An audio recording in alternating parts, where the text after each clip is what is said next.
ಯಾವಾಗ work from home ಕೊಟ್ರು, office culture ಮನೆ ಕಲ್ಚರಿಗೆ ಬಂತು. ಅವಾಗ ಅವರು ಕೂತ್ಕೊಂಡ ಪೋಸ್ಟರ್ ಸರಿ ಇಲ್ಲ, ಎಲ್ಲ ಮಂಚದ ಮೇಲೆ ಕೂತ್ಕೊಂಡು ಕೆಲಸ ಮಾಡ್ತಾ ಇರ್ತಾರೆ, ನೆಲದ ಮೇಲೆ ಕೂತ್ಕೊಂಡು ಕೆಲಸ ಮಾಡ್ತಾ ಇರ್ತಾರೆ. ಸೊ ಆ ಒಂದು ಬ್ಯಾಡ್ ಪೋಸ್ಟರ್ ಇಂದ ಕೂಡ ಇದು ಅಗ್ರಿವೇಟ್ ಆಗುತ್ತೆ. ಸೊ ಥರ್ಡ್ ಕಾಸ್ ಬಂದು ನಮಗೆ ಸ್ಟ್ರೆಸ್ ಅಂತ ಹೇಳ್ತೀವಿ. ತುಂಬಾ ಸ್ಟ್ರೆಸ್ ಅಲ್ಲಿ ಕೆಲಸ ಮಾಡ್ತಾ ಇರ್ತಾರೆ. ಅವ್ರ ಪೋಸ್ಟರ್ ಆಗಲಿ, ಪ್ರಾಪರ್ ವಾಟರ್ ಇಂಟೇಕ್ ಇರಲ್ಲ, ಫುಡ್ ಇಂಟೇಕ್ ಇರಲ್ಲ, ಅದರಿಂದ ತುಂಬಾ ಕಾನ್ಸ್ಟಿಪೇಷನ್ ಎಲ್ಲ ಇಶ್ಯೂಸ್ ಬರುತ್ತೆ. ಸೊ ಅದರಿಂದ ಕೂಡ ಬ್ಯಾಕ್ ಪೈನ್ ಬರುತ್ತೆ. ಸೊ ಕಾಮನ್ ಆಗಿ wear and tear in low back region ಅಥವಾ ಡಿಜನರೇಷನ್ ಸ್ಟಾರ್ಟ್ ಆಗುತ್ತೆ. ಏಜ್ ಆಗ್ತಾ ಆಗ್ತಾ ಆಗ್ತಾ ಡಿಜನರೇಷನ್ ಸ್ಟಾರ್ಟ್ ಆಗುತ್ತೆ, ಅಥವಾ ಆರ್ಥ್ರೈಟಿಸ್ ಬರುತ್ತೆ. ಇದೆಲ್ಲವೂ ಕಾಮನ್ ಕಾರಣಗಳಾಗತ್ತೆ. So major 80% low back reason ಅಂದ್ರೆ ಟ್ರಾಮಾ. ಯಾವುದೋ ಒಂದು ಅವ್ರಿಗೆ ಏಟ್ ಬಿದ್ದಿರುತ್ತೆ ಅದು. ಸೊ ಅವರು ಬೇರೆ ತರನೇ ಬಿದ್ದಿರುತ್ತೆ, ಸುಮ್ಮನೆ ಬಿದ್ದಿ ಸ್ಕೂಟ್ರಿಂದ ಅಂತ ಹೇಳಿದ್ದಾರೆ, ಬಟ್ ಏಟ್ ಬೀಳುತ್ತೆ, ಸೊಂಟಕ್ಕೆ ಏಟ್ ಬಿದ್ದಿರುತ್ತೆ. ಏಟ್ ಬಿದ್ದು ಇಮಿಡಿಯೇಟ್ ಆಗಿ ಲೋ ಬ್ಯಾಕ್ ಬರಲ್ಲ, ಸುಮಾರು ವರ್ಷಗಳ ನಂತರನೇ ಬರೋದು. ಒಂದು 5 ವರ್ಷ ಆಗ್ಬೋದು, 10 ವರ್ಷ ಆಗ್ಬೋದು, 15 ವರ್ಷ. ನಮ್ ಕೆಲವೊಂದು ಪೇಷಂಟ್ ನಾನು 15 ವರ್ಷ ಹಿಂದೆ ಬಿದ್ದಿದ್ದೆ. ಹಿಸ್ಟ್ರಿ ತಗೊಳ್ಳುವಾಗ ಗೊತ್ತಾಗುತ್ತೆ ಏನ್ ಸಮಸ್ಯೆ ಆಗಿತ್ತು ಅಂತ. ಹೌದು, ನಾನು ಭಾರ ಎತ್ತುತ್ತಾ ಇದ್ದೆ ಅಂತ ಹೇಳ್ತಾರೆ. ಸೊ ಮೊದಲೆಲ್ಲ ಈಗ ಸುಮಾರು ಜನ ಹೇಳೋದು, ನಾವು ಜಿಮ್ ಮಾಡಕ್ ಹೋಗಿ ನಂಗೆ ಲೋ ಬ್ಯಾಕ್ ಬಂತು, ಯೋಗ ಮಾಡ್ತಾ ಇದ್ದೆ ಅವಾಗ ಲೋ ಬ್ಯಾಕ್ ಬಂತು ಅಂತ ಹೇಳ್ತಾರೆ. ಅವ್ರು ಕರೆಕ್ಟ್ ಪೋಸ್ಟರ್ ಅಥವಾ ಪೊಸಿಷನ್ ಅವ್ರು ಫಾಲೋ ಅಪ್ ಮಾಡಿರಲ್ಲ.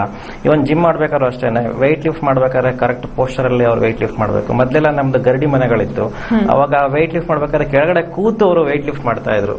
ಸೊ ಇವಾಗ ಜಿಮ್ ಅಲ್ಲಿ ಏನ್ ಮಾಡ್ತೀವಿ, ನಿಂತ್ಕೊಂಡು ವೆಯ್ಟ್ ಲಿಫ್ಟ್ ಮಾಡ್ತೀವಿ. ಸೊ ಏನೇ ಆದ್ರೂ ಇಲ್ಲಿ ನಮ್ಗೆ ಭಾರ ಬೀಳೋದು ಈ L4, L5 ಅಥವಾ L5S1 ಏನಿದೆಯಲ್ಲ, ಲಂಬಾರ್ ರೀಜನ್ ಗೆ ತುಂಬಾ ಭಾರ ಬೀಳೋದು.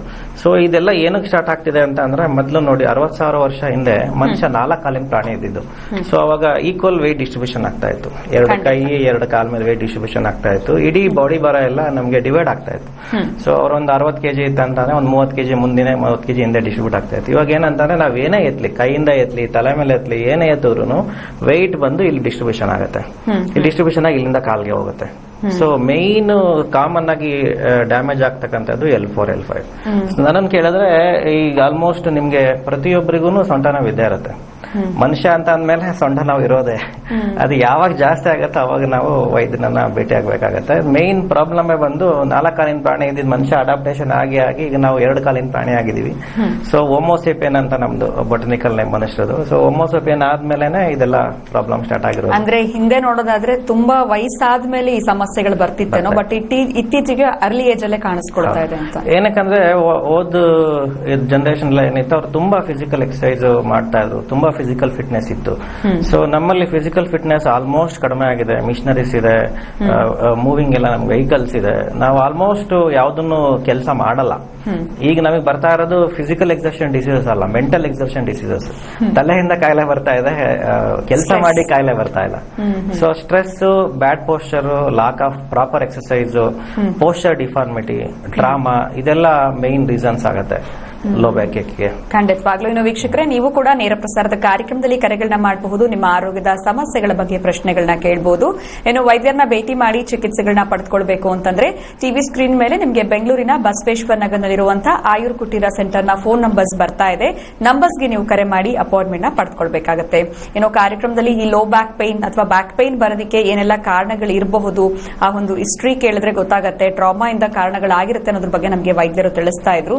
ತುಂಬಾ ಜನ ನೆಗ್ಲೆಕ್ಟ್ ಮಾಡ್ತಾರೆ ಅಥವಾ ನೋಟಿಸ್ ಮಾಡಕ್ ಹೋಗಲ್ಲ ಪೇನ್ ಬರ್ತಾ ಇರುವಂತದ್ದು. ಯಾವ ಹಂತದಲ್ಲಿ ವೈದ್ಯರನ್ನ ಭೇಟಿ ಮಾಡುವಂತದ್ದು ಸೂಕ್ತ ಅಂತ ಹೇಳ್ತೀರಾ?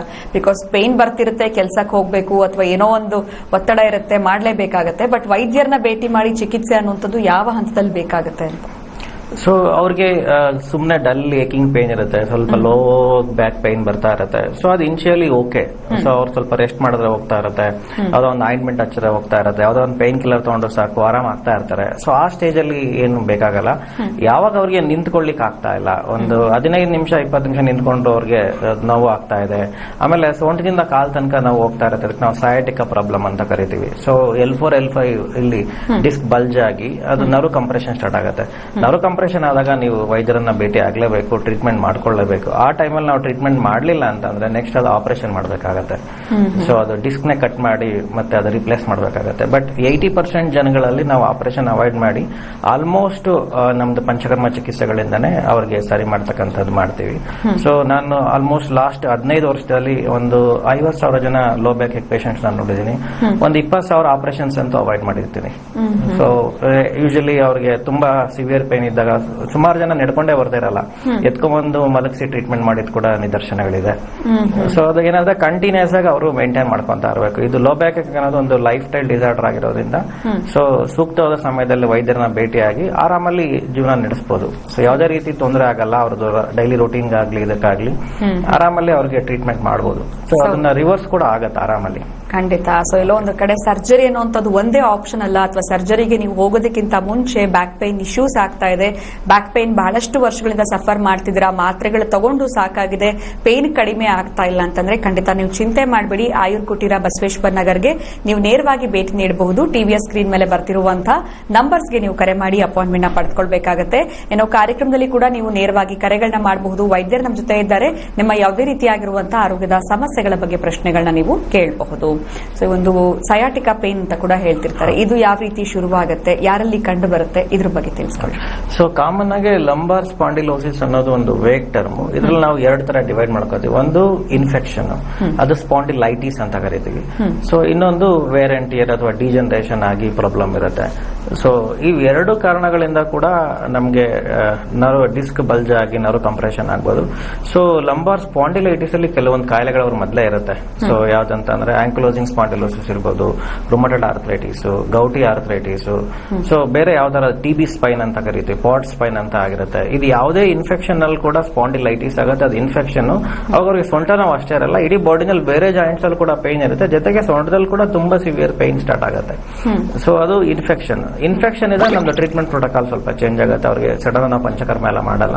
ಸೊ ಕೆಲವೊಂದು ಮೆಡಿಸಿನ್ಸ್ ಎಲ್ಲ ಕೊಟ್ಟು ಅದಾದ್ಮೇಲೆ ಪಂಚಕರ್ಮ ಟ್ರೀಟ್ಮೆಂಟ್ ಎಲ್ಲ ಮಾಡಕ್ ಸ್ಟಾರ್ಟ್ ಮಾಡ್ತೀವಿ. ಸೊ ಇದು ಇನ್ಫೆಕ್ಷಿಯಸ್ ಸ್ಪೈನ್ ಡಿಸಾರ್ಡರ್ ಬಂದು ಓನ್ಲಿ 20% ಇನ್ಸಿಡೆನ್ಸ್ ಅಷ್ಟೇ. ಈಗ 100 ಜನ ಪೇಷಂಟ್ಸ್ ಸೊಂಟ ನೋವು ಅಂತ ಬಂದ್ರೆ ಒಂದು 20 ಜನರಲ್ಲಿ ಇನ್ಫೆಕ್ಷನ್ ಆರಿಜಿನ್ ಇರುತ್ತೆ.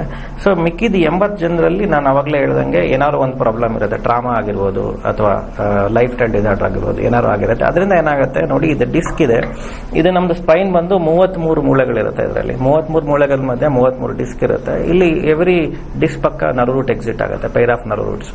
ಇದು L4, L5 ಮತ್ತೆ S1 ಸೇರಿ ಸಯಾಟಿಕ್ ನರ್ವ್ ಫಾರ್ಮೇಶನ್ ಆಗುತ್ತೆ. ಸಯಾಟಿಕ್ ನರ್ವ್ ನೋಡಿ ಇಲ್ಲಿಂದ ಕಾಲ್ ತನಕ ಹಿಂಗ್ ಬರಕ್ ಸ್ಟಾರ್ಟ್ ಆಗುತ್ತೆ ಸಯಾಟಿಕ್ ನರ್ವ್. ಅದು ಇದು L4, L5 ಅಥವಾ L5, S1 ಏನಾದ್ರು ಡಿಸ್ಕ್ ಬಲ್ಜ್ ಆಗಿ ಈ ನರ್ವ್ ಕಂಪ್ರೆಷನ್ ಆಯ್ತು ಅಂತ ಅಂದ್ರೆ ಅವಾಗ ನಮ್ಗೆ ಕಾಲೆಲ್ಲ ನೋವು ಬರಕ್ ಸ್ಟಾರ್ಟ್ ಆಗುತ್ತೆ, ಎಳಿಯಕ್ ಸ್ಟಾರ್ಟ್ ಆಗುತ್ತೆ. Whole course of sciatic nerve pain ಬರುತ್ತೆ. ಸೊ ನಿಮ್ಗೆ ಸೊಂಟ ಇಂದ ಹಿಡ್ಕೊಂಡು ಈ ಕಡೆ ಥೈಸ್ ರೀಜನ್ ಇಂದ ಹಿಡಿದು ಬ್ಯಾಕ್ ಅಂದೆ ಮತ್ತೆ ಕಾಫ್ ಮಸಲ್ ತನಕ, ಈವನ್ ಫಿಂಗರ್ ತನಕ ಪೇನ್ ಬರುತ್ತೆ. ಕೆಲವರಲ್ಲಿ ಅಲ್ಲೇ ಫಿಂಗರ್ಸ್ ಎಲ್ಲ ನಮ್ನೆ ಸ್ಟಾರ್ಟ್ ಆಗ್ತಾ ಇರುತ್ತೆ, ಫಿಂಗರ್ಸ್ ಪೇನ್ ಸ್ಟಾರ್ಟ್ ಆಗ್ತಾ ಇರುತ್ತೆ. ಸೊ ನಮ್ನೆ ಸ್ಟಾರ್ಟ್ ಆಗ್ತಿದೆ ಅಂದ್ರೆ ಅದಲ್ಲೇ ಅಡ್ವಾನ್ಸ್ ಸ್ಟೇಜ್. ಪೇನ್ ಇದೆ ಅಂತಂದ್ರೆ ಇನ್ನು ಫಸ್ಟ್ ಸ್ಟೇಜ್ ಇರುತ್ತೆ, ಪೇನ್ ಹೋಗಿ ಆಮೇಲೆ ನಮ್ನೆ ಸ್ಟಾರ್ಟ್ ಆಗುತ್ತೆ. ನಮ್ನೆಸ್ ಇದ್ರೆ ಅಡ್ವಾನ್ಸ್ ಸ್ಟೇಜ್. ಸೊ ಅವಾಗ್ಲೂ ನೀವು ಎಚ್ಚೆತ್ಕೊಳ್ಳಿಲ್ಲ ಅಂತಂದ್ರೆ ಸೊ ಕಾಲಿಂದು ಇದೇ ಕಳ್ಕೋಬೇಕಾಗತ್ತೆ, ಸೆನ್ಸೇಷನ್ ಕಡಿಮೆ ಆಗ್ತಾ ಬರುತ್ತೆ. ತುಂಬಾ ಕಡಿಮೆ ಆಯ್ತು ಅಂತಂದ್ರೆ ಕಷ್ಟ ಆಗುತ್ತೆ ನಿಮ್ಗೆ, ಕಾಲ್ ಎತ್ತಿಡ್ಲಿಕ್ಕೆಲ್ಲ ಆಗಲ್ಲ. It's started with neuropathy. So sugar ಇಲ್ಲ ಅಂದ್ರೂ ಈ ಸಮಸ್ಯೆ ಬರಬಹುದು. It's sciatic neuropathy. Diabetic neuropathy is different. ಇಲ್ಲಿ ರೀಸನ್ ಬಂದು ನಿಮ್ಗೆ ಸಯಾಟಿಕ್. ಇದು ಮೇನ್ ಸೆನ್ಸೇಷನ್ ನರ್ವ್ಸ್. ನಮ್ಗೆ ಇಲ್ಲಿ ನರ್ವ್ ಅಂತಂದ್ರೆ ರಕ್ತನಾಳ ಅಲ್ಲ, ಎಲೆಕ್ಟ್ರಿಕಲ್ ವೈರ್ ಹತ್ರ ನಮ್ದು ಬ್ರೈನ್ ಇಂದ ಏನ್ ಕನೆಕ್ಷನ್ಸ್ ಇರುತ್ತಲ್ಲ, ನರ್ವ್ ಸ್ಪೈನಲ್ ಬಂದು ಸ್ಪೈನ್ ಇಂದ ಕಾಲ್ ತನಕ ಹೋಗುತ್ತೆ. ಇದು ಕಂಪ್ಲೀಟ್ ನಮ್ಗೆ sensation nerve, sensory motor nerves ಏನಿದೆಲ್ಲ ಇಲ್ಲಿ ಪ್ರಾಬ್ಲಮ್ ಆಗಕ್ಕೆ ಸ್ಟಾರ್ಟ್ ಆಗುತ್ತೆ. ಸೊ ಇದು ಮೇನ್ ರೀಸನ್ ಬಂದು ಡಿಸ್ಕ್ ಅಥವಾ ಇಲ್ಲಿ ಇರ್ತಕ್ಕಂಥ ಬೋನಿ ಪ್ರಾಮಿನೆನ್ಸಸ್ ಆಗುತ್ತೆ. ಸೊ ಇದು ಒಂದು ಡಿಸ್ಕ್ ಬಲ್ಜ್ ಇದೆಲ್ಲ ಒಂದು ರೀಸನ್ ಆಯ್ತು ಅಂತಂದ್ರೆ ಆರ್ಥ್ರೈಟಿಸ್, ಕಾಮನ್ ಆಗಿ ಆಸ್ಟಿಯೋ ಆರ್ಥ್ರೈಟಿಸ್ ಆಗುತ್ತೆ. ಇಲ್ಲಿ ಫೇಸೆಡ್ ಜಾಯಿಂಟ್ಸ್ 2 ಜಾಯಿಂಟ್ಸ್ ಬರುತ್ತೆ, ಈ ಫೇಸೆಡ್ ಜಾಯಿಂಟ್ ಆರ್ಥ್ರೈಟಿಸ್ ಇರುತ್ತೆ. ಸೊ ಇಲ್ಲಿ ಮೂಳೆ ಮೇಲೆ ಏನಾದ್ರು ಇನ್ನೊಂದ್ ಸ್ವಲ್ಪ ಮೂಳೆ ಡೆವಲಪ್ ಆಗೋದಿರುತ್ತೆ. ಸೊ ಆ ತರದ ಕಂಡೀಷನ್ಸ್ ಗಳು ಇರುತ್ತೆ. ಸೊ ಐದರ್ ಆರ್ಥ್ರೈಟಿಸ್ ಅಥವಾ ಡಿಜನರೇಷನ್, ಸೊ ಏನೋ ಒಂದು ಸಮಸ್ಯೆ ಆಗಿ ಅಥವಾ ಏನಾದ್ರು ಒಂದು ಟ್ಯೂಮರ್ ತರದ ಏನಾದ್ರು ಒಂದು ಡೆವಲಪ್ ಆಗ್ಬೋದು ಅಥವಾ ಸಿಸ್ಟ್ ಡೆವಲಪ್ ಆಗ್ಬೋದು. ನರ್ವ್ ಕಂಪ್ರೆಷನ್ಗೆ 100 ಕಾರಣಗಳಿರುತ್ತೆ. ಸೊ ನಿಮ್ಗೆ ಎಕ್ಸಾಕ್ಟ್ಲಿ ಏನು ಪ್ರಾಬ್ಲಮ್ ಆಗಿದೆ ಅನ್ನೋದನ್ನ ಕಂಡುಹಿಡಿದು ಅದ್ರ ಮುಖಾಂತರ ಚಿಕಿತ್ಸೆ ಮಾಡಬಹುದು. ಸುಮ್ಮನೆ ಮಸಾಜ್ ಮಾಡ್ಕೊಳೋದು ಅಥವಾ ಸುಮ್ಮನೆ ಏನೋ ಕಟಿಬಸ್ತಿ ಮಾಡ್ಕೊಂಡೇನೋದು ಅದರಿಂದ ಏನು ಇಂಪ್ರೂವ್ಮೆಂಟ್ ಆಗೋದಿಲ್ಲ. ಸೊ ನಿಮ್ಗೆ ಪರ್ಫೆಕ್ಟ್ ಡಯಾಗ್ನೋಸಿಸ್ ಆಗಬೇಕು, ಡಯಾಗ್ನೋಸಿಸ್ ಆದ್ಮೇಲೆ ಪ್ರಾಪರ್ ಟ್ರೀಟ್ಮೆಂಟ್ ಆಗಬೇಕು. ಸೊ ಅವಾಗಷ್ಟೇ ಇದು ಸಂಪೂರ್ಣವಾಗಿ ಗುಣಮುಖ ಆಗುತ್ತೆ. ಸೊ ನಮ್ ಸುಮಾರು ಪೇಷಂಟ್ ಒಂದು 10-15 ದಿವಸ ಹಿಂದೆ ತೋರಿಸಿರೋರು ಕೂಡ ಆರಾಮಾಗಿರ್ತಾರೆ. ಸೊ ಏನು ಸಮಸ್ಯೆ ಅಂತದೇನು ಬರೋದಿಲ್ಲ. ಅವ್ರಿಗೆ ಮೊದಲೇ ಹೇಳಿದ್ವಿ ಕೆಲವೊಂದು ಪ್ರಿಕಾಷನ್ಸ್, ಅದನ್ನ ಫಾಲೋ ಅಪ್ ಮಾಡ್ತೀರಾ ಏನೂ ಆಗಲ್ಲ. ಕೆಲವೊಬ್ಬರಿಗೆ ಸ್ಪಾಸಮ್ ಬರುತ್ತೆ, ಸಿವಿಯರ್ ಮಸಲ್ ಸ್ಪಾಸಮ್. ಸೊ ಈ ಯಾವಾಗ್ಲೂ ಈ ನವೆಂಬರ್, ಡಿಸೆಂಬರ್, ಜನವರಿ ಟೈಮಲ್ಲಿ ಚಳಿಗಾಲದಲ್ಲಿ ರಕ್ತ ಸಂಚಾರ ಸ್ವಲ್ಪ ಕಡಿಮೆ ಆಗಿ ಮಾಂಸಖಂಡಗಳು ಸ್ವಲ್ಪ ಸ್ಟಿಫ್ ಆಗುತ್ತೆ. ಆ ಸ್ಟಿಫ್ನೆಸ್ ಇಂದ ಕೂಡ ಪೇನ್ ಬರ್ತಾ ಇರುತ್ತೆ. ನಾವು ಅವಾಗ ಹೇಳಿರ್ತೀವಿ ಸ್ವಲ್ಪ ಆ ಟೈಮಲ್ಲಿ ಒಂದು ವಾರ ಟ್ರೀಟ್ಮೆಂಟ್ ಮಾಡ್ಕೊಳ್ಳಿ, ನಮ್ದು ಪಂಚಕರ್ಮ ಚಿಕಿತ್ಸೆಗಳು ಮಾಡ್ಕೊಂಡ್ರೆ ಆರಾಮಾಗಿರ್ತಾರೆ. ಅವಾಗ ಒಂದು 15 ದಿವಸ ಮೆಡಿಸಿನ್ಸ್ ತಗೊಂಡ್ರು ಆರಾಮಾಗಿರ್ತಾರೆ. ಸುಮಾರು ಜನ ಪೇಷಂಟ್ಸ್ ನಮ್ಗೆ ವರ್ಷ ಪೂರ್ತಿ ಆರಾಮಾಗಿದ್ದು ನವೆಂಬರ್, ಡಿಸೆಂಬರ್ ಅಲ್ಲಿ ಬರ್ತಾರೆ. ಸೊ ನನಗೆ ಲೋ ಬ್ಯಾಕ್ ಏಕಿದೆ, ಇದಕ್ಕೆ ಸ್ವಲ್ಪ ಇದು ಮಾಡಿ ಟ್ರೀಟ್ಮೆಂಟ್ ಮಾಡಿ ಅಂತ. ಸೊ ಇದು ವೆರಿ ಕಾಮನ್ ಇದು. ಸೊ ಮನುಷ್ಯ ಅಂದ್ಮೇಲೆ ಕಾಯಿಲೆ ಇದ್ದೇ ಇರುತ್ತೆ, ಅದರ ಒಂದು ಲೋ ಬ್ಯಾಕ್ ಯಾಕಂತೂ ಇದ್ದೇ ಇರುತ್ತೆ. ಬಟ್ ಅದು ಸಿವಿಯರ್ ಆದ ತಕ್ಷಣ ನಾವು ಚಿಕಿತ್ಸೆ ಮಾಡ್ಕೋಬೇಕು. ಸೊ ಅದರಲ್ಲಿ ನಮ್ಮಲ್ಲಿ ಒಳ್ಳೊಳ್ಳೆ ಟ್ರೀಟ್ಮೆಂಟ್ಸ್ ಇರೋದ್ರಿಂದ ಆರಾಮಲ್ಲಿ ಬಂದು ನೀವು ಕಾಯಿಲೆ ಅನ್ನೋದನ್ನೇ ಮರೆತು ಬಿಡ್ತೀರಾ. ನನಗೆ ಲೋ ಬ್ಯಾಕ್ ಏಕ್ ಇತ್ತು, ಅಷ್ಟು ಸಿವಿಯಾರಿಟಿ ಇತ್ತು, ನನಗೆ 5 ನಿಮಿಷ ಕೂಡ ನಿಂತ್ಕೊಳಕ್ ಆಗ್ತಿರ್ಲಿಲ್ಲ. ಇವಾಗ ಆರಾಮಲ್ಲಿ ಅವ್ರು ಓಡಾಡ್ಕೊಂಡು ಅವ್ರು ಕೆಲಸ ಮಾಡ್ಕೊಂಡಿದ್ದಾರೆ. ಸೊ ಇದರಿಂದ ಮತ್ತೆ ಕಾಂಪ್ಲಿಕೇಶನ್ಸ್ ಯಾವ ರೀತಿ ಬರುತ್ತೆ ಅಂತಂದ್ರೆ ಇದು ನರ್ವ್ಸ್ ಬಂದು ನಮ್ಗೆ ಎಸ್ ಡಾಕ್ಟರ್, ಕಾಂಪ್ಲಿಕೇಶನ್ಸ್ ಬಗ್ಗೆ ಕೂಡ ಮಾತಾಡೋಣ. ಕಾಲರ್ ಒಬ್ರು ವೆಯ್ಟ್ ಮಾಡ್ತಾ ಇದ್ದಾರೆ. ಹಲೋ, ನಮಸ್ತೆ ಮಾ, ತಮ್ಮ ಹೆಸರು, ಯಾವೂರಿಂದ ಕರೆ ಮಾಡ್ತಿದ್ದೀರಾ? ಮಾತಾಡಿ, ಡಾಕ್ಟರ್ ಇದಾರೆ, ಪ್ರಶ್ನೆ ಕೇಳ್ಬೋದು. ಅಮ್ಮ ಹೇಳಿ ಅಮ್ಮ. ನಮಸ್ತೆ. ಮೂಳೆ ಕೆಳಗಡೆ ಸರ್ದಿದೆ. ಓಕೆ. ಅದು ತುಂಬಾ ಪೇನ್ ಬರುತ್ತೆ, ಕಾಲೆಲ್ಲ ನೋವಾಗುತ್ತೆ. ಓಕೆ. MRI ಏನಾರ ಮಾಡ್ಸಿದ್ರಮ್ಮ? ಸ್ಕ್ಯಾನ್ ರಿಪೋರ್ಟ್ಸ್ ಏನಾರ? ಮಾಡ್ಸಿದೀವಿ. ಓಕೆ. ಏನಂತ ಹೇಳಿದಾರೆ? ಮೂಳೆ ಜರುಗಿದೆ ಅಂತ ಹೇಳಿದಾರಾ? ಎಲ್ಲ ಮೂಳೆ, ಬೆನ್ಮೂಳೆ ಸರ್ದಿದೆ ಅಂತೆ. Okay okay. ಅದು ನೋವು, ತುಂಬಾ ನೋವು ಇರುತ್ತೆ, ಅದೇನು ಇಲ್ಲ, ಆಪರೇಷನ್ ಮಾಡ್ಬೇಕು ಅಂತ ಹೇಳಿದ್ರ. ನಮ್ಗೆ ಯಾವಾಗೂ ಸೈಡ್ ಕಾಲು, ಫುಲ್ ಬೆನ್ನು, ಸೊಂಟ ಎಲ್ಲ ತುಂಬಾ ನೋವಾಗುತ್ತೆ. ಎಷ್ಟು ವರ್ಷದಿಂದ ಇದೆ ಅಮ್ಮ ಈ ಸಮಸ್ಯೆ? ಇದು ಒಂದು 4-5 ವರ್ಷ ಆಯ್ತು ಸರ್. ನಮ್ಗೆ ಅವಾಗ ಗೊತ್ತಿದ್ದಿಲ್ಲ, ಸ್ವಲ್ಪ ಸರ್ದಿತ್ತು ಅಂತ ಹೇಳಿದ್ರು. ಈಗ ಮೊನ್ನೆ ಸ್ವಲ್ಪ ತುಂಬಾ ಜಲ್ಸ್ಬಿಟ್ಟಿದೆ, ಬೆಲ್ಟ್ ಹಾಕೊಂಡೆ ಕೆಲಸ ಮಾಡ್ಬೇಕು, ಮತ್ತೇನು ಒದ್ದೆ ಎತ್ತಂಗಿಲ್ಲ, ಜಾಸ್ತಿ ಇದಾಗ್ಬಿಟ್ರೆ ನೀವು ಆಪರೇಷನ್ ಮಾಡಿಸ್ಬೇಕು. ಈಗ ಎಷ್ಟು ದಿನಗಳಿಂದ ತುಂಬಾ ನೋವು ಬರ್ತಾ ಇದೆ ನಿಮಗೆ? ಡಾಕ್ಟ್ರಿಗೆ ಬೆಲ್ಟ್ ಹಾಕೊಂಡೇ ಇರಬೇಕು ಅಂತ ಹೇಳ್ತಾರೆ. ಓಕೆ. ಎಷ್ಟು ದಿವಸದಿಂದ ತುಂಬಾ ನೋವು ಬರ್ತಾ ಇದೆ ನಿಮ್ಗೆ? ಈಗ ಒಂದು 2 ತಿಂಗಳು ಆಯ್ತು, ತುಂಬಾ ನೋವಿದೆ. ಓಕೆ ಓಕೆ, ಸರಿ ಅಮ್ಮ. ನಿಮ್ಮ ಸಮಸ್ಯೆಗೆ ನಾನು ಆನ್ಸರ್ ಮಾಡ್ತೀನಿ. ಸೊ ಯೂಶಲಿ ಅವ್ರು ಹೇಳಿರೋ ಪ್ರಕಾರ ಅದು ಜರುಗಿದೆ ಅಂತ ಹೇಳ್ತಾ ಇದಾರೆ. ಇದಕ್ಕೆ ಸ್ಪಾಂಡಿಲೋಲಿಸ್ಥಿಸಿಸ್ ಅಂತ ಕರಿತೀವಿ. ಸೊ ಯೂಶಲಿ ಈ 2 ಮೂಳೆ ಮಧ್ಯೆ ಏನ್ ಡಿಸ್ಕ್ ಇದೆಯಲ್ವಾ, ಈ ಮೂಳೆ ಒಂದ್ ಸ್ವಲ್ಪ ಮುಂದೆ ಬಂದ್ಬಿಡುತ್ತೆ. ಸೊ ಓಲ್ ಕರ್ವೇಚರೇ ಚೇಂಜ್ ಆಗುತ್ತೆ ಅವಾಗ. It's called as spondylolisthesis. So first stage, second stage of listhesis ಹಂಗೆ ಮೇಂಟೈನ್ ಮಾಡಬಹುದು ನಾವು. ಅಂದ್ರೆ ಸರ್ಜರಿ ಬೇಕಾಗಲ್ಲ. ಸೊ ಥರ್ಡ್ ಸ್ಟೇಜ್ ಹೋಯ್ತು ಅಂದ್ರೆ ಸರ್ಜರಿ ಬೇಕಾಗತ್ತೆ. ಸೊ ರಿಪೋರ್ಟ್ಸ್ ನೋಡಿ ನಾವು ಡಿಸೈಡ್ ಮಾಡಬಹುದು. ಅವ್ರಿಗೆ ಒಂದ್ಸಲ ಹೇಳಕ್ ಬರ್ತಿರಲ್ಲ, ಅವ್ರಿಗೆ ಮೂಳೆ ಸೋಗಿದ್ಯಾ ಅಥವಾ ಡಿಸ್ಕ್ ಏನಾದ್ರು ಬಲ್ಜ್ ಆಗಿ ಇರುತ್ತಾ ಅಥವಾ ಡಿಸ್ಕ್ ಅರ್ನಿಯೇಷನ್ ಇದೆಯಾ, ಡಿಸ್ಕ್ ಟಿಯರ್ ಇದೆಯಾ ಏನಂತ ಗೊತ್ತಾಗ್ತಿರಲ್ಲ. ಸೊ ಅದು ನೋಡಿ MRI ರಿಪೋರ್ಟ್ ನೋಡಿ ನಾವು ಟ್ರೀಟ್ಮೆಂಟ್ ಮಾಡಬಹುದು. ಮತ್ತೆ ಅವ್ರು ಹೇಳ್ತಿರೋದು 2 ತಿಂಗಳಿಂದ ಅಷ್ಟೇ ಸಿವಿಯರ್ ಆಗಿದೆ ಅಂತ. So almost November, December severe ಆಗಿದೆ. ಸೊ ಚಳಿಗಾಲದಲ್ಲಿ ಅದು ನೋವು ಜಾಸ್ತಿ ಆಗುತ್ತೆ, ಅದು ಸ್ಪಾಸಮ್ ಇಂದ ಸ್ವಲ್ಪ ಜಾಸ್ತಿ ಆಗಿರುತ್ತೆ. ಸೊ ಆಲ್ಮೋಸ್ಟ್ ಟ್ರೀಟ್ಮೆಂಟ್ ಎಲ್ಲ ಮಾಡಿದ್ರೆ ಆರಾಮಾಗಿರ್ಬೋದು. ಸೊ ಆಪರೇಷನ್ ಮಾಡ್ಕೊಳೋದಕ್ಕಿಂತ ಮೊದಲೇ ತುಂಬಾ ಯೋಚನೆ ಮಾಡಿ ಆಪರೇಷನ್ ಮಾಡ್ಕೋಬೇಕಾಗತ್ತೆ. ಆಪರೇಷನ್ ಒಂದೇ ಸೊಲ್ಯೂಷನ್ ಅಲ್ಲ. ಎಸ್ ಡಾಕ್ಟರ್, ಸೊ ಆಪರೇಷನ್ ಬೇಕಾ ಬೇಡವಾ ಅನ್ನೋದನ್ನ ನಿಮ್ಮ ರಿಪೋರ್ಟ್ಸ್ ನೋಡಿ ಡಿಸೈಡ್ ಮಾಡಬಹುದು ಅನ್ನೋದ್ರ ಬಗ್ಗೆ ವೈದ್ಯರು ತಿಳಿಸಿದ್ದಾರೆ. ಸ್ಕ್ರೀನ್ ಮೇಲೆ ಅಪಾಯಿಂಟ್ಮೆಂಟ್ ಸಂಖ್ಯೆಗಳು, ವಾಟ್ಸ್ಆಪ್ ನಂಬರ್ ಕೂಡ ಬರ್ತಾ ಇದೆ. ರಿಪೋರ್ಟ್ಸ್ ಕಳಿಸ್ಕೊಡಿ, ನೇರವಾಗಿ ವೈದ್ಯರು ನಿಮ್ಮ ಜೊತೆ ಮಾತನಾಡ್ತಾರೆ. ನೀವು ನೇರವಾಗಿ ಬೆಂಗಳೂರಿನ ಬಸವೇಶ್ವರ ನಗರದಲ್ಲಿರುವಂತಹ ಆಯುರ್ ಕುಟೀರಾಗೆ ವಿಸಿಟ್ ಮಾಡಬಹುದು. ಇನ್ನು ನೀವು ಕೂಡ ನೇರ ಪ್ರಸಾರದ ಕಾರ್ಯಕ್ರಮದಲ್ಲಿ ನೇರವಾಗಿ ಕಾಲ್ ಮಾಡಬಹುದು, ತಮ್ಮ ಪ್ರಶ್ನೆಗಳನ್ನ ಕೇಳಬಹುದು. ಈ ಬ್ಯಾಕ್ ಪೇನ್ ಸಮಸ್ಯೆಗಳಿಗೆ ಕಾರಣಗಳು, ಲಕ್ಷಣಗಳು ಯಾವ ರೀತಿ ಕಾಣಿಸ್ಕೊಳ್ಳುತ್ತೆ, ಏನು ಇನಿಷಿಯಲ್ ಸ್ಟೇಜ್ ನಲ್ಲಿ ನಾವು ಚಿಕಿತ್ಸೆಗಳನ್ನ ತಗೊಳ್ಳುವಂತದ್ದು ಬಹಳ ಸೂಕ್ತ. ಎಲ್ಲೋ ಒಂದು ಕಡೆ ನೆಗ್ಲೆಕ್ಟ್ ಮಾಡಿ ನೀವು ಕಾಂಪ್ಲಿಕೇಶನ್ಸ್ ಹಂತಕ್ಕೆ ಹೋಗೋದಕ್ಕಿಂತ ಮುಂಚೆ ಇನಿಷಿಯಲಿ ಟ್ರೀಟ್ ಮಾಡಬೇಕು ಅನ್ನೋದ್ರ ಬಗ್ಗೆ ನಮಗೆ ವೈದ್ಯರು ತಿಳಿಸ್ತಾ ಇದ್ರು. ಇನ್ನು ಕಾಂಪ್ಲಿಕೇಶನ್ಸ್ ಬಗ್ಗೆ ನಾವು ಮಾತನಾಡೋದಾದ್ರೆ ಯಾವ ರೀತಿಯಾಗಿರುವಂತಹ ಕಾಂಪ್ಲಿಕೇಶನ್ಸ್ ಆಗತ್ತೆ ಇದ್ರ ಬಗ್ಗೆ ಕೂಡ ಮಾತಾಡೋಣ. ಮತ್ತೊಬ್ರು ಕಾಲರ್ ಕೂಡ ವೇಟ್ ಮಾಡ್ತಿದ್ದಾರೆ. ಹಲೋ ಹಲೋ ಹಲೋ, ನಮಸ್ತೆ, ತಮ್ಮ ಹೆಸರು? ನಮಸ್ತೆ ಮೇಡಮ್. ನಮಸ್ತೆ ಸರ್. ಟಿವಿ ವಾಲ್ಯೂಮ್ ನ ಕಡಿಮೆ ಮಾಡಿ. ತಮ್ಮ ಹೆಸರು, ಯಾವೂರಿಂದ ಕಾಲ್ ಮಾಡ್ತಿದ್ದೀರಾ ಸರ್? ಮೈಸೂರಿಂದ ಆದರ್ಶ ಅಂತ. ಡಾಕ್ಟರ್ ಇದಾರೆ, ಪ್ರಶ್ನೆ ಕೇಳಿ. ನಮಸ್ತೆ ಆದರ್ಶ ಅವರೇ, ಹೇಳಿ. ನಮಸ್ಕಾರ ಸರ್. ಓಕೆ, ಹೇಳಿ ಆದರ್ಶ, ಹೇಳಿ. ಸರ್, ನಮ್ದು ಡಿಸ್ಲೊಕೇಟ್ ಆಗ್ತಿದೆ, ಅದಕ್ಕೆ ಟ್ರೀಟ್ಮೆಂಟ್ ಇದೆ ಸರ್. ಅಂದ್ರೆ ಏನ್ ಡಿಸ್ಲೊಕೇಟ್ ಆಗಿದೆ? ಡಿಸ್ಕ್ ಡಿಸ್ಲೊಕೇಟ್ ಅಂತ ಹೇಳಿ ಯಾವ್ದು ಹೇಳಿ? ಕೈ ಸರ್, ಕೈಯಾ? ಓಕೆ. ಶೋಲ್ಡರ್ ಜಾಯಿಂಟ್ ಡಿಸ್ಲೊಕೇಶನ್ ಆಗ್ತಾ ಇದೆ. ಓಕೆ ಓಕೆ ಓಕೆ ಓಕೆ, ಗೊತ್ತಾಯ್ತು ಗೊತ್ತಾಯ್ತು. ಎಷ್ಟು ಸಲ ಆಗಿದೆ ಈಗ ಡಿಸ್ಲೊಕೇಶನ್ ನಿಮ್ಗೆ? ಸರ್, ನನಗೆ ಎಡಗಡೆ ಕೈ ಒಂದು 50 ಸತ ಆಗಿದೆ, ಬಲಗಡೆ ಕೈ ಒಂದು 50 ಸತ ಆಗಿದೆ. Okay okay okay okay.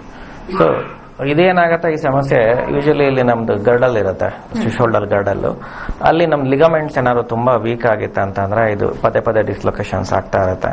So ಒಂದು ನಾವು ಮಸಲ್ ನ ಸ್ಟ್ರಾಂಗ್ ಮಾಡೋದು ಅಥವಾ ಲಿಗಮೆಂಟ್ಸ್ ಏನ್ ಬರುತ್ತೆ ಅದನ್ನ ತುಂಬಾ ಸ್ಟ್ರಾಂಗ್ ಮಾಡಿದ್ರೆ ಡಿಸ್ಲೊಕೇಶನ್ ಯೂಶಲಿ ಆಗಲ್ಲ. ಸೊ ಆ ಲಿಗಮೆಂಟ್ಸ್ ಕಂಪ್ಲೀಟ್ ವೀಕ್ ಆಗಿದೆ ಏನಾದ್ರು ಇತ್ತು ಅಂತಂದ್ರೆ ಅದನ್ನ ಆಪರೇಷನ್ ಮಾಡಿ ಸರಿ ಮಾಡಬೇಕಾಗತ್ತೆ. ಸೊ ಒಂದ್ 3 ತಿಂಗಳು ಮೆಡಿಸಿನ್ ತಗೊಂಡು ನೋಡ್ಬೋದು ಆದರ್ಶ್ ಅವರು. ಸೊ ನಮ್ಮಲ್ಲಿ ಮಸಲ್ ಸ್ಟ್ರಾಂಗ್ ಆಗ್ಲಿಕ್ಕೆ ಇದು ಡಿಸ್ಕಾರ್ನಿಯೇಷನ್ ಅಥವಾ ಲಿಗಮೆಂಟ್ ಟಿಯರ್ಗೆಲ್ಲ ಒಳ್ಳೊಳ್ಳೆ ಮೆಡಿಸಿನ್ಸ್ ಇದೆ, ಮತ್ತೆ ಲೇಪ ಥೆರಪಿ ಎಲ್ಲ ಮಾಡ್ತೀವಿ. ಸೊ ಅದರಲ್ಲಿ ಇಂಪ್ರೂವ್ಮೆಂಟ್ ಆಗ್ತಿಲ್ಲ ಅಂತಂದ್ರೆ ನೆಕ್ಸ್ಟ್ ಸ್ಟೇಜ್ ಅವ್ರು ಆಪರೇಷನ್ ಮಾಡಿಸ್ಕೋಬೇಕಾಗತ್ತೆ.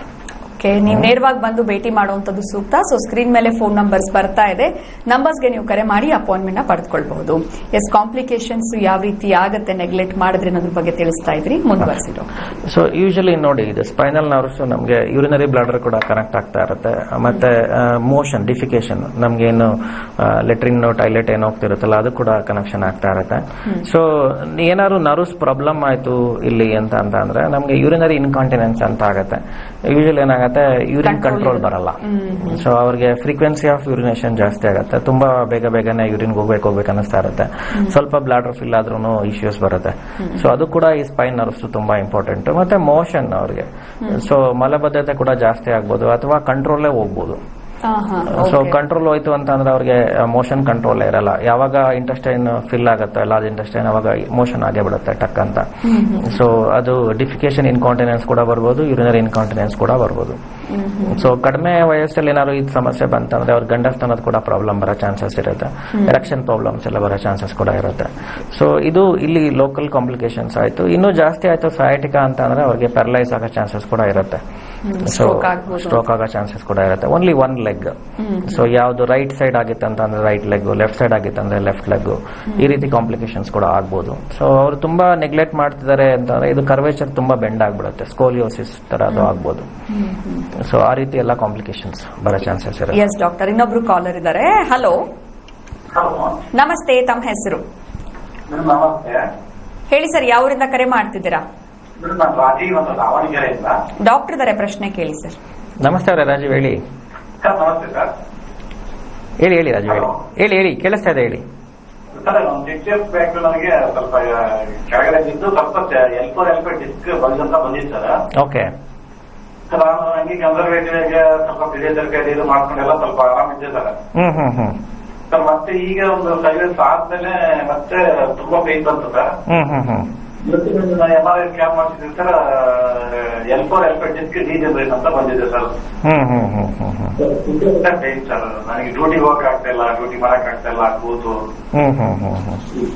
ಮಂತ್ ಆಯ್ತು ಸರ್ ನಾನು ಡ್ಯೂಟಿಗೆ ಹೋಗಿಲ್ಲ ಸರ್. ಓಕೆ ಇಲ್ಲ, ಇದು only L4 L5 disc degeneration improve ಮಾಡಬಹುದು ರಾಜೀವ್ ಅವರೇ.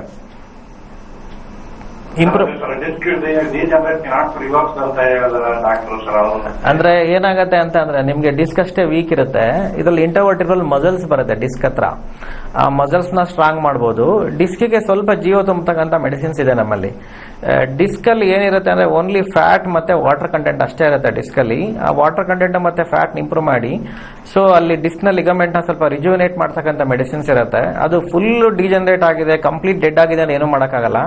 ಸ್ವಲ್ಪನಾದ್ರೂ ಅದರಲ್ಲಿ ಇತ್ತು ಅಂತ ಅಂದ್ರೆ ನಾವು ಇಂಪ್ರೂವ್ ಮಾಡಬಹುದು. ನೋಡಿ ಏನಂತಂದ್ರೆ ಡಿಸ್ಕ್ಗೆ ಡೈರೆಕ್ಟ್ ಬ್ಲಡ್ ಸಪ್ಲೈ ಇರಲ್ಲ, ಸೊ ಅದನ್ನ ನಾವು ಅರ್ಥ ಮಾಡ್ಕೋಬೇಕು. ಸೊ ಡಿಸ್ಕ್ಗಳು ಬ್ಲಡ್ ಸಪ್ಲೈ ಆಗೋದು ಲೋಕಲ್ ಬೋನ್ಸ್ ಇಂದ. ಈಗ ಮೇಲ್ಗಡೆ ಮತ್ತೆ ಕೆಳಗಡೆ ಏನ್ ಬೋನ್ ಇದೆಯಲ್ಲ ಅದರಿಂದ ಡಿಸ್ಕ್ಗೆ ಬ್ಲಡ್ ಸಪ್ಲೈ ಆಗ್ತಾ ಇರುತ್ತೆ, ನ್ಯೂಟ್ರಿಷನ್ ಸಪ್ಲೈ ಆಗ್ತಾ ಇರುತ್ತೆ. ಸೊ ಅದನ್ನ ನಾವು ಇಂಪ್ರೂವ್ ಮಾಡಬಹುದು. ಸೊ ಕಂಪ್ಲೀಟ್ ಹೋಗಿತ್ತು ಡೆಡ್ ಆಗಿತ್ತು ಅಂತ ಏನು ಮಾಡೋಕ್ಕಾಗಲ್ಲ, otherwise we can improve. So ಸುಮಾರು ಡಿಸ್ಕ್ ಡಿಜನರೇಷನ್ ಮಾಡಿದೀವಿ. ಮತ್ತೆ ಡಿಸ್ಕ್ ಬಲ್ಜ್ ಆಗಿರುತ್ತಲ್ಲ ಅಲ್ಲೇ ಅಡಾಪ್ಟ್ ಮಾಡಬಹುದು ಅದನ್ನ. ಸೊ ಅದಕ್ಕೆ ಡಿಸ್ಕ್ ಅಡಾಪ್ಟೇಷನ್ ಅಂತ ಕೂಡ ಕರಿತೀವಿ. ಬಟ್ ಡಿಸ್ಕ್ ಅಷ್ಟೇ ದಪ್ಪ ಇರುತ್ತೆ, ಬಟ್ ನರ್ವ್ ಕಂಪ್ರೆಷನ್ ಕಡಿಮೆ ಆಗುತ್ತೆ. 1 mm 2 mm ಡಿಸ್ಕ್ ಸ್ವಲ್ಪ ಕಡಿಮೆ ಆಯ್ತು ಅಂತ ಆರಾಮಾಗ್ಬಿಡ್ತಾರೆ. ಅದಕ್ಕೆ ನಮ್ಮಲ್ಲಿ ಬಸ್ತಿ ಚಿಕಿತ್ಸೆ ಎಲ್ಲ ಮಾಡ್ತೀವಿ, ಸಾಕಷ್ಟು ಇಂಪ್ರೂವ್ಮೆಂಟ್ ಆಗುತ್ತೆ. ಒಂದ್ಸಲ ರಿಪೋರ್ಟ್ ತಗೊಂಡ್ ಬನ್ನಿ ರಾಜೀವ್ ಅವರೇ. ಓಕೆ, ಧನ್ಯವಾದಗಳು ಕಾಲ್ ಮಾಡಿದಕ್ಕೆ. ಸೊ ಸ್ಕ್ರೀನ್ ಮೇಲೆ ನಿಮಗೆ ಫೋನ್ ನಂಬರ್ಸ್ ಬರ್ತಾ ಇದೆ, ಕಾಲ್ ಮಾಡಿ ನೀವು ಅಪಾಯಿಂಟ್ಮೆಂಟ್ ನ ಪಡೆದುಕೊಂಡು ನೇರವಾಗಿ ಬಂದು ವೈದ್ಯರನ್ನ ಭೇಟಿ ಮಾಡಬಹುದು. ಇನ್ನು ಚಿಕಿತ್ಸೆಗಳ ಬಗ್ಗೆ ಮಾತನಾಡೋದಾದ್ರೆ, ಬಿಕಾಸ್ ತುಂಬಾ ಜನ ತುಂಬಾ ವರ್ಷಗಳಿಂದ ಸಫರ್ ಮಾಡ್ತಿದ್ದಾರೆ. ಇನ್ನು ಎಸ್ಪೆಷಲಿ ನವೆಂಬರ್ ಡಿಸೆಂಬರ್ ಈ ತರ ಒಂದು ಸೀಸನ್ ಬಂತು ಅಂದ್ರೆ ಇನ್ನು ಪೇನ್ ಅನ್ನುವಂಥದ್ದು ಜಾಸ್ತಿ ಆಗಿರುತ್ತೆ. ಇಂಥವ್ರಿಗೆಲ್ಲರೂ ಕೂಡ ಸೇರಿಸಿ ಚಿಕಿತ್ಸೆಗಳು ಈ ಒಂದು ಬ್ಯಾಕ್ ಪೇನ್ಗೆ ಅಥವಾ ಲೋವರ್ ಬ್ಯಾಕ್ ಪೇನ್ ಸ್ಪಾಂಡಿಲೈಸಿಸ್ಗೆಲ್ಲ ಯಾವ ರೀತಿ ನೀಡ್ತೀರಾ ಸರ್ ತಮ್ಮ ಸೆಂಟರ್? ಯೂಶಲಿ ಏನಂತಂದ್ರೆ ಶೀತ ಒಂದು ವಾತ ಪ್ರಕೋಪ ಮಾಡುತ್ತೆ. ಸೊ ವಾತನೇ ನಮಗೆಲ್ಲ ಮೈನ್ ಕಂಟ್ರೋಲಿಂಗ್ ಇರೋದು ಇದರಲ್ಲಿ. ಸೊ ಶೀತ ಟೈಮಲ್ಲಿ ನಮಗೆ ಮೈನ್ ಸರಿ ಹೋಗ್ಬೇಕಂತಂದ್ರೆ ರೆಗ್ಯುಲರ್ ಆಯಿಲ್ ಮಸಾಜಸ್ ಮಾಡ್ಕೊಂಡ್ರೆ ಚೆನ್ನಾಗತ್ತೆ. ಸೊ ನಾವು 2 ರೀತಿ ಚಿಕಿತ್ಸಾ ಕ್ರಮಗಳನ್ನ ಫಾಲೋ ಮಾಡ್ತೀವಿ. ಒಂದು ಬಾಹ್ಯ ಚಿಕಿತ್ಸಾ, ಇನ್ನೊಂದು ಅಭ್ಯಂತರ ಚಿಕಿತ್ಸಾ. ಸೊ ಬಾಹ್ಯ ಚಿಕಿತ್ಸೆಗಳಲ್ಲಿ ನಾವು ಕಟಿಬಸ್ತಿ, ಅಭ್ಯಂಗ, ಪತ್ರಪಿಂಡ ಸ್ವೇದ, ಸೊ ಅಲ್ಲಿ ಲೇಪ ಚಿಕಿತ್ಸೆ ಇರುತ್ತೆ. ಅದಕ್ಕೂ ಕಡಿಮೆ ಆಗ್ತಿಲ್ಲ ಅಂತ ಕೆಲವೊಂದು ಅಗ್ನಿಕರ್ಮ ಚಿಕಿತ್ಸೆ ಎಲ್ಲ ಮಾಡ್ತೀವಿ. ಸೊ ರಕ್ತಮೋಕ್ಷಣ ಕೂಡ, ರಕ್ತ ಏನಾದ್ರು ವಿಕೃತಿ ಇತ್ತು, ಅಲ್ಲಿ ಬ್ಲಡ್ ಕ್ಲಾಟ್ಸ್ ಆ ಥರದ ಏನಾದ್ರು ಇಶ್ಯೂಸ್ ಇತ್ತು, ರಕ್ತಮೋಕ್ಷಣ ಅಂತ ಕೂಡ ಚಿಕಿತ್ಸೆ ಮಾಡ್ತೀವಿ. ಸೊ ಇದು ಒಂದು external therapies. So usually external therapies ಇಂದ ಸುಮಾರು ಜನಕ್ಕೆ ಮಜಲ್ ಸ್ಪಾಸಮ್ ಇದೆಲ್ಲ ಕಂಟ್ರೋಲ್ ಆಗ್ಬಿಡುತ್ತೆ. ಸೊ ಜೊತೆಗೆ ಇಂಟರ್ನಲ್ ಥೆರಪೀಸ್ ಕೂಡ ಹೋಗ್ತೀವಿ ನಾವು. ಸೊ ಬಸ್ತಿ ಚಿಕಿತ್ಸೆಗಳಿರುತ್ತೆ. ಸೊ ಮಾತ್ರಾ ಬಸ್ತಿಯಿಂದ ಹಿಡಿದು ಕಾಲ ಬಸ್ತಿ, ಯೋಗ ಬಸ್ತಿ, ಕರ್ಮ ಬಸ್ತಿ 3 ಒಂದು 7 days, 14 days, 28, 30 days ತನಕ ಚಿಕಿತ್ಸೆ ಮಾಡ್ತೀವಿ. ಅದು 8 to 16, 30 days ಆ ತರನೂ ಇರುತ್ತೆ. ಒಂದೊಂದು ಪೇಷಂಟಿಗೆ ನೋಡ್ಕೊಂಡು ಅವ್ರದ್ದು ಯಾವ ರೀತಿ ತೊಂದರೆ ಇದೆ ಅಂತ ನೋಡ್ಕೊಂಡು ಅದ್ರ ಮೇಲೆ ಚಿಕಿತ್ಸೆ ಮಾಡಬಹುದು. ಮತ್ತೆ ಮಿನಿಮಮ್ ಅವರು ಒಂದು 3 to 6 months ಇಂಟರ್ನಲ್ ಮೆಡಿಸಿನ್ಸ್ ತಗೋಬೇಕಾಗತ್ತೆ. ಸೊ ಮಾತ್ರೆಗಳನ್ನ ತಗೋಬೇಕಾಗತ್ತೆ. ಸೊ ಮಾತ್ರೆಗಳಿಂದಾನೇ ಸಾಕಷ್ಟು ಡಿಸ್ಕ್ ಡಿಜನರೇಷನ್ ಕಮ್ಮಿ ಆಗುತ್ತೆ, ಮಸಲ್ ಸ್ಪಾಸಮ್ ಇಂಪ್ರೂವ್ ಆಗುತ್ತೆ. ಸೊ ಅಲ್ಲಿ ಮಸಲ್ ವೇರ್ ಅಂಡ್ ಟಿಯರ್ ಕೂಡ ತುಂಬಾ ಆಗಿರುತ್ತೆ. ಈ 2 ಬೋನ್ ಮಧ್ಯೆ ಡಿಸ್ಕ್ ಇದೆಲ್ಲ, ಡಿಸ್ಕ್ ನ ಆ ಪೊಸಿಷನ್ ಇಟ್ಕೊಳ್ಳಿಕ್ಕೆ ಮಸಲ್ಸ್ ಇದೆ, ಇಂಟರ್ವರ್ಟಿಕಲ್ ಮಸಲ್ಸ್ ಅಂತ ಕರಿತೀವಿ. ಆ ಮಸಲ್ಸ್ ವೀಕ್ ಆದ್ರೆ ಡಿಸ್ಕ್ ಬಲ್ಜ್ ಆಗೋದು. ಆ ಮಸಲ್ಸ್ ನ ಸ್ಟ್ರಾಂಗ್ ಮಾಡ್ಲಿಕ್ಕೆ ನಮ್ಮಲ್ಲಿ ಸಾಕಷ್ಟು ಮೆಡಿಸಿನ್ಸ್ ಗಳಿದೆ. ಆಮೇಲೆ ಡಿಸ್ಕ್ ಬಲ್ಜ್ ಆಗಿ ನರು ಕಂಪ್ರೆಷನ್ ಆಗಿ ನರು ಡಿಜನರೇಷನ್ ಆಗ್ತಾ ಇರುತ್ತೆ. ಸೊ ನರು ಮೈಲಿನ್ ಶೀಟ್ ಎಲ್ಲ ಹಾಳಾಗ್ತಾ ಇರುತ್ತೆ. ಅದನ್ನು ಕೂಡ ರಿಪೇರಿ ಮಾಡಬೇಕು. ಅದು ರಿಪೇರಿ ಆಗ್ಲಿಲ್ಲ ಅಂದ್ರೆ ಕಂಟಿನ್ಯೂಸ್ ಪೇನ್ ಇದ್ದೇ ಇರುತ್ತೆ. ಸೊ ಅದನ್ನು ಕೂಡ ಮಾಡಬೇಕು. ಇಲ್ಲಿ ಸಾಕಷ್ಟು ಟ್ರೀಟ್ಮೆಂಟ್ ಇರುತ್ತೆ. ಒಂದು ಡಿಸ್ಕ್ ನ ಸರಿ ಮಾಡಬೇಕು, ಇನ್ನೊಂದು ಮಸಲ್ ನ ಸರಿ ಮಾಡಬೇಕು, ನರ್ವ್ನ ಸರಿ ಮಾಡಬೇಕು. ಬೋನ್ ಏನಾದ್ರು ಫಾರ್ಮೇಶನ್ ಪ್ರಾಬ್ಲಮ್ ಇದ್ರೆ ಆಸ್ಟಿಯೋಫೈಟ್ಸ್ ಅಂತ ಫಾರ್ಮೇಶನ್ ಆಗ್ತಿರುತ್ತೆ, ಅದನ್ನ ರಿಪೇರಿ ಮಾಡಬೇಕಾಗತ್ತೆ. ಕೆಲವೊಂದು ಜನಕ್ಕೆ ವಿಟಮಿನ್ D3 ಕಡಿಮೆ ಆಗಿ ಆಸ್ಟಿಯೋಫೈಟ್ಸ್ ಡೆವಲಪ್ ಆಗ್ಬಿಡ್ತಾ ಇರುತ್ತೆ. ಸೊ ಅದನ್ನ ಸರಿ ಮಾಡಬೇಕು. ಓಲ್ಡ್ ಏಜ್ ಅಲ್ಲಿ ಕಾಮನ್ ಆಗಿ ಬಂದ ಆರ್ಥ್ರೈಟಿಸ್ ತುಂಬಾ ಕಾಮನ್ ಆಗಿರುತ್ತೆ. 2 ಜಾಯಿಂಟ್ ಮಧ್ಯೆ ಸೌದು ಅಲ್ಲಿ ಇನ್ಫ್ಲಮೇಷನ್ ಅಥವಾ ಅಲ್ಲಿ ಪೇನ್ ಸ್ಟಾರ್ಟ್ ಆಗ್ತಾ ಇರುತ್ತೆ. ಅದಕ್ಕೂ ನಾವು ಕ್ಯಾಲ್ಸಿಯಂ ನ ಮತ್ತೆ ರೀಡೆಪಾಸಿಟ್ ಮಾಡೋ ತರ ಮಾಡಿ ಆಸ್ಟಿಯೋಫೈಟ್ಸ್ ನೆಲ್ಲ ಕಮ್ಮಿ ಮಾಡಿ ಅದು ಕೂಡ ಚಿಕಿತ್ಸೆ ಮಾಡಬೇಕಾಗುತ್ತೆ. ಸೊ ಒಂದು ಪೇನ್ ಇದ್ದಾಗ ವಾಕ್ ಮಾಡುವಂತದ್ದು ಅಥವಾ ವೇಟ್ ಲಿಫ್ಟ್ ಮಾಡುವಂತದ್ದು ಅದು ಎಷ್ಟು ಅವಾಯ್ಡ್ ಮಾಡಬೇಕು ಅಥವಾ ಅವ್ರ ಕೈಲಾಗುವಷ್ಟು ಮಾಡಬಹುದಾ? ಏನ್ ಹೇಳ್ತೀವಿ? ಡಿಸ್ಕ್ ಪ್ರಾಬ್ಲಮ್ಗೆ ಮೊದಲನೇ ಚಿಕಿತ್ಸೆ ಅಂದ್ರೆ bed rest. First treatment is bed rest. So ನಿಮ್ಮ ಪ್ರಾಬ್ಲಮ್ ನೋಡ್ಕೊಂಡು ನಾವು 7 days to 28 days bed rest ಹೇಳ್ತೀವಿ. ಕೆಲವೊಬ್ಬರಿಗೆ 48 days ಕೂಡ ಬೆಡ್ ರೆಸ್ಟ್ ಹೇಳಿದೆ, 3 months ತನಕ ಬೆಡ್ ರೆಸ್ಟ್ ಹೇಳಿದೆ. So first line of treatment ಅಂತಂದ್ರೆ ಬೆಡ್ ರೆಸ್ಟ್. ಬೆಡ್ ರೆಸ್ಟ್ ಜೊತೆಗೆ ನಾವು ಟ್ರೀಟ್ಮೆಂಟ್ ಮಾಡ್ತೀವಿ, ಮೆಡಿಸಿನ್ಸ್ ಕೊಡ್ತೀವಿ. ಸೊ ಅದಕ್ಕೆ ಟ್ರಾಕ್ಷನ್ಸ್ ಎಲ್ಲ ಹಾಕ್ತಿವಿ. ಸೊ ಲಂಬಾರ್ ಟ್ರಾಕ್ಷನ್ಸ್ ಬರುತ್ತೆ, ಅವ್ರ ಬಾಡಿ ವೆಯ್ಟ್ ನೋಡ್ಕೊಂಡು ಟ್ರಾಕ್ಷನ್ಸ್ ಆಗುತ್ತೆ. Cervical spondylosis cervical traction treatment use ಮಾಡ್ತೀವಿ. ಸೊ ಕೆಲವೊಂದು ಲೇಪಗಳು ಅವ್ರಿಗೆ ಮನೆಗೆ ಕೊಟ್ಟಿರ್ತೀವಿ, ಮೆಡಿಸಿನ್ಸ್ ಇರುತ್ತೆ. ಅದು ಲೋಕಲ್ ಅಬ್ಸಾರ್ಪ್ಷನ್ ಚೆನ್ನಾಗಿರುತ್ತೆ ಲೇಪಗಳೆಲ್ಲ ಮಾಡ್ಕೊಳ್ಳೋದ್ರಿಂದ. ಸೊ ಆ ತರದ ಟ್ರೀಟ್ಮೆಂಟ್ಸ್ ಕೂಡ ಇರುತ್ತೆ. ಈಗ 2ನೇದು ಬಂತ ಅಂದ್ರೆ ಅವರು ಮೊದಲನೇದು ಮಾಡಬೇಕಾಗಿರೋ ಬೆಡ್ ರೆಸ್ಟ್, 2ನೇದು ನೋ ವೆಯ್ಟ್ ಲಿಫ್ಟಿಂಗ್. ಅಪ್ಪಿ ತಪ್ಪಿನೂ ಕೂಡ 5 kg ಭಾರದ ಮೇಲೆ ಎತ್ತೋಂಗಿಲ್ಲ. ನೀವು ಎಲ್ಲೇ ಎತ್ತಿದ್ರು ಸೊಂಟಕ್ಕೆ ಅದು ಭಾರ ಬೀಳುತ್ತೆ, ಸೊಂಟದಿಂದಾನೇ ಅದು ತೊಂದರೆ ಆಗ್ತಾ ಇರೋದ್ರಿಂದ ವೆಯ್ಟ್ ಲಿಫ್ಟಿಂಗ್ ಕಂಪ್ಲೀಟ್ ಅವಾಯ್ಡ್ ಮಾಡಬೇಕು. ಕಂಪ್ಲೀಟ್ ವೆಯ್ಟ್ ಲಿಫ್ಟಿಂಗ್ ಅವಾಯ್ಡ್ ಮಾಡಬೇಕು. ಸೊ ಪಥ್ಯ ಫುಡ್ ಅಲ್ಲಿ ಏನಾದ್ರು ಮಾಡಬೇಕು. ಅದ್ರ ಜೊತೆಗೆ ಇನ್ನೊಂದೇನಂದ್ರೆ ಬೆಡ್ ಅಲ್ಲಿ ಮಲ್ಕೋಬೇಕಾದ್ರೆ ಇವ್ರ ಬೆಡ್ ಇಲ್ಲ, ನೋ ಬೆಡ್, ನೋ ಪಿಲ್ಲೋ. ಅಂದ್ರೆ ನೆಲದ ಮೇಲೆ ಮಂಚದ ಮೇಲೆ ಮಲ್ಕೊಂಡು ಪರವಾಗಿಲ್ಲ, ಒಂದ್ 4 ಬೆಡ್ಶೀಟ್ ಹಾಕೊಂಡು ಅದ್ರ ಮೇಲೆ ಒಂದು ಕುರಿ ಕಂಬಳಿ ತರದ್ ಏನಾದ್ರು ಹಾಕೊಂಡ ಅಂತಂದ್ರೆ ಅದು ಚೆನ್ನಾಗಿ ಅವ್ರಿಗೆ ರೆಸ್ಟ್ ಸಿಗುತ್ತೆ. ಅಂದ್ರೆ ಹಾರ್ಡ್ ಸರ್ಫೇಸ್ ಬೇಕು ಮಲ್ಕೊಳ್ಳಿಕ್ಕೆ, ಸ್ಟ್ರೈಟ್ ಸರ್ಫೇಸ್ ಬೇಕು, ಸ್ಪೈನಿಗೆ ರೆಸ್ಟ್ ಸಿಗ್ಬೇಕು.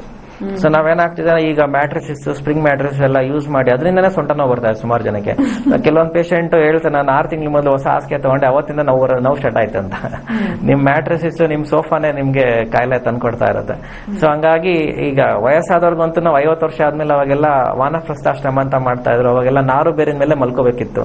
ರಾಜರಾದ್ರೂ ಕಾಡಿಗೆ ಹೋಗ್ಬಿಟ್ಟು ಅಲ್ಲೇನು ಹಾಸಿಗೆ ಇರ್ತಿರ್ಲಿಲ್ಲ ಅಥವಾ ಬೇರೆ ಏನು ಇದಿರ್ತಿರ್ಲಿಲ್ಲ, ಅವ್ರು ಬರೇ ನಾರಿನ ಹಾಸಿಗೆ ಮೇಲೆ ಮಲ್ಕೋಬೇಕಿತ್ತು. ನಾವೆಲ್ಲ ನಾರಿನ ಹಾಸಿಗೆನ ಯೂಸ್ ಮಾಡ್ತಾ ಇದ್ದಿದ್ ಮದ್ದೆಲ್ಲ. ಇವಾಗ ಬಂದಿರೋದು ಮ್ಯಾಟ್ರಿಸಸ್ ಯೂಸ್ ಮಾಡಿ ಕಾಯಿಲೆ ಜಾಸ್ತಿ ಆಗ್ತಿದೆ ಅಷ್ಟೇ. ಸೊ ದಿಂಬ್ ಹಾಕ್ದಲ್ಲೇ ಒಂದೇ ಒಂದು ಟವಲ್ ಅಥವಾ ಏನಾದ್ರು ಒಂದು ಕುತ್ತಿಗೆಗೆ ಒಂದು ಇಟ್ಕೊಂಡು ಮತ್ತೆ ಸೊಂಟಕ್ಕೊಂದು ಟವಲ್ ಇಟ್ಕೊಂಡು ಮಲ್ಕೊಂಡ್ರೆ ಆಲ್ಮೋಸ್ಟ್ ಸಮಸ್ಯೆ ಕಡಿಮೆ ಆಗುತ್ತೆ. ಸೊ ನೀವು ಬಂತಂದ್ರೆ ಕೆಲವೊಂದು ಪ್ರಾಬ್ಲಮ್, ಕೆಲವೊಂದು ಪೋಸ್ಚರ್ ಎಕ್ಸರ್ಸೈಸ್ ಹೇಳ್ಕೊಡ್ತೀವಿ. ಆ ಎಕ್ಸರ್ಸೈಸ್ ಮಾಡ್ತಾ ಹೋದ್ರೆ ಆಲ್ಮೋಸ್ಟ್ ಕಡಿಮೆ ಆಗ್ಬಿಡುತ್ತೆ. ಒಂದು ರೆಸ್ಟ್, 2ನೇದು bed, no bed, no pillow, no weight lifting. So 3ನೇದು ಅವ್ರಿಗೆ ಆರಾಮಲ್ಲಿ ರೆಸ್ಟ್ ಮಾಡ್ತಾನೆ ಇರಬೇಕು. ಖಂಡಿತ ಡಾಕ್ಟರ್, ಕಾರ್ಯಕ್ರಮದಲ್ಲಿ ಬಂದು ಒಂದು ಬ್ಯಾಕ್ ಪೈನ್ ಸಮಸ್ಯೆಗಳ ಬಗ್ಗೆ ನಮಗೆ ಸಾಕಷ್ಟು ಮಾಹಿತಿನ ತಿಳಿಸಿದ್ರಿ. ಇನ್ನು ವೀಕ್ಷಕರು ಕೇಳಿದಂತ ಪ್ರಶ್ನೆಗೆ ಉತ್ತರಗಳನ್ನ ತಿಳಿಸಿಕೊಟ್ಟಿದ್ದೀರಾ. ವಿಶೇಷವಾಗಿ ಆಯುರ್ಕೂಟಿನಲ್ಲಿ ನೀಡುವಂತಹ ಚಿಕಿತ್ಸೆಗಳ ಬಗ್ಗೆ ಕೂಡ ತಿಳಿಸಿಕೊಟ್ಟಿದ್ದೀರಾ. ಬಹಳ ಧನ್ಯವಾದಗಳು ತಮಗೆ. ನಮಸ್ಕಾರ. ನಮಸ್ತೆ ವೀಕ್ಷಕರೇ. ಇನ್ನು ನೀವು ಕೂಡ ವೈದ್ಯರನ್ನ ನೇರವಾಗಿ ಭೇಟಿ ಮಾಡಬೇಕಿದ್ದಲ್ಲಿ ಸ್ಕ್ರೀನ್ ಮೇಲೆ ಬರ್ತಿರುವಂತಹ ನಂಬರ್ಸ್ಗೆ ಕರೆ ಮಾಡಿ ಅಪಾಯಿಂಟ್ಮೆಂಟ್ ನ ಪಡೆದುಕೊಳ್ಳಿ ಅಂತ ಹೇಳ್ತಾ ಇವತ್ತಿನ ನೇರ ಪ್ರಸಾರದ ಕಾರ್ಯಕ್ರಮವನ್ನು ಮುಗಿಸುವಂತಹ ಸಮಯ ಆಗಿದೆ. ನಮಸ್ಕಾರ.